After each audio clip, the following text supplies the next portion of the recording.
Pemerintah telah memutuskan kebijakan dan panduan belajar mengajar di tengah pandemi. Tahun ajaran baru tetap dimulai Juli mendatang. Sementara sekolah di zona oranye, kuning dan merah dilarang melakukan pembelajaran tatap muka.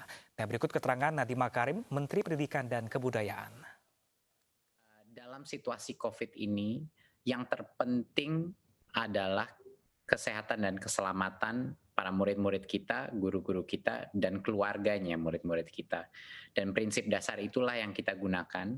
Makanya dalam paparan ini akan terlihat bahwa relaksasi dalam pembukaan sekolah ini dilakukan dengan cara yang paling konservatif yang bisa kita lakukan. Artinya ini merupakan cara terpelan untuk membuka sekolah sehingga keamanan itu diprioritaskan. Berikut bisa masuk paparan. Ya, prinsip utama di masa pandemi adalah kesehatan dan keselamatan itu nomor satu. Memang banyak yang dikorbankan dengan adanya sekolah ini belajar dari rumah, banyak yang mungkin tidak kualitas pembelajaran ada yang dikorbankan dan juga kualitas daripada semua pembelajaran daring pun tidak semuanya sama dan banyak sekali yang mengalami kesulitan. Tetapi di masa pandemi ini di mana kita masih dalam krisis COVID-19, Kemendikbud mengambil sikap bahwa kesehatan dan keselamatan adalah yang utama. Dan itu akan terlihat dengan strategi kita ke depannya. Berikut. Ya, sekarang kita masuk kepada pendidikan anak usia dini, dasar, dan menengah. Rencana ke depannya. Seperti yang saya telah informasikan sebelumnya, tahun ajaran 2020 dan 2021 itu tidak berubah jadwalnya, tetap saja pada bulan Juli 2020.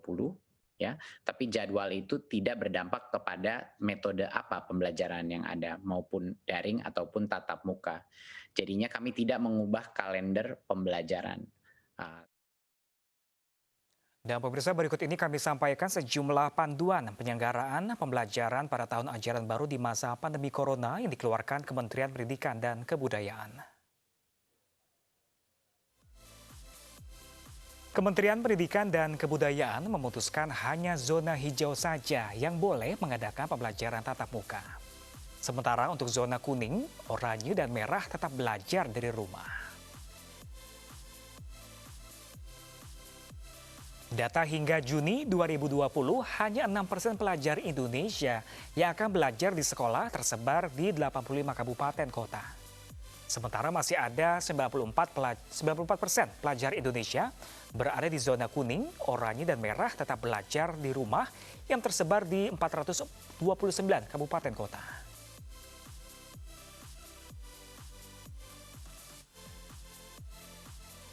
Untuk sekolah di zona hijau harus memenuhi protokol kesehatan sekolah, meliputi sarana sanitasi seperti toilet bersih, tempat cuci tangan, dan disinfektan. Lalu mempunyai akses fasilitas kesehatan seperti klinik dan rumah sakit. Selain itu, siswa dan guru wajib menggunakan masker dan menyediakan alat pengukur suhu tubuh. Sementara jadwal masuk sekolah dibagi jadi masa. Untuk masa transisi, pendidikan tingkat menengah memulai kegiatan belajar pada Juli 2020.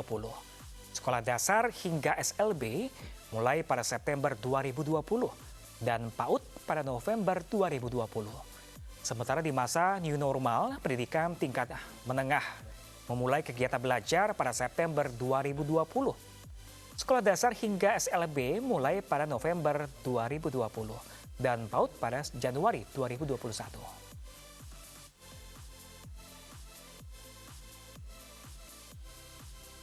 Adapun pemirsa, aturan jarak dan jumlah siswa saat di kelas untuk sekolah dasar hingga SMP jaga jarak minimal 1,5 meter dan hanya 18 siswa per kelasnya. Sementara untuk SLB jarak fisik minimal 1,5 meter dan hanya 5 siswa per kelas. Terakhir untuk PAUD jarak fisik minimal 3 meter dan hanya 5 siswa per kelas. Jadwal pembelajaran menerapkan sistem pergiliran rombongan belajar atau shift menyesuaikan kapasitas sekolah.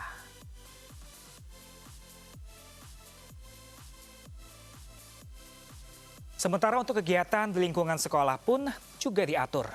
Untuk di masa transisi, kantin, olahraga, ekstrakurikuler hingga kegiatan orang tua siswa dilarang. Sementara di masa new normal, kantin bisa beroperasi dengan penerapan protokol kesehatan. Olahraga dan ekstrakurikuler diperbolehkan asalkan tidak memakai alat atau fasilitas bergantian serta harus menjaga jarak fisik 1,5 meter.